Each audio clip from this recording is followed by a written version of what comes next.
It was a bitterly cold March. The heavy winter snow was still packed around the Kremlin walls and on the rooftops. A storm was breaking over Moscow. Thunder and lightning crashed down on the city and the old Kremlin, shaking the tiles on the old towers. Way in the distant remote passages, off in the far reaches of this ancient building, was a tiny cell. In that cell, the only light was from a votive lamp in front of the icon.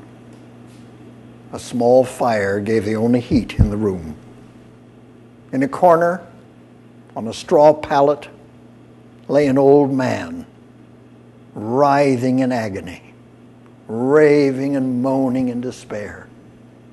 His groans and mutterings began to subside, and soon he was dead. And so ended the life of Ivan the Terrible. Well, of course, it didn't begin there. It began some 50 years before. He was born in 1530. His father was the Grand Duke Vasily, governor of Muscovy. When little Ivan was 3 years old, his father died. And that left Ivan and his brother Uri to the mercy of the boyars. Now, the boyars governed through the boyar system. It was a kind of grand council, if you will, chosen a few of the great boyars, and governed the nation. Now, when the child ruler was in his infancy, when he became 14, which was the age of majority, then they had to step aside and he would rule for himself. That was the theory. Well, they were rather neglective of these boys. They were allowed to run rampant throughout the Kremlin, and sometimes they didn't get anything to eat, and they were neglected, and they were brutalized, and they were whipped at their lessons. They didn't get a very good education either. They were intimidated and deprived in general, almost orphaned, as they were, always at the mercy of these boyars.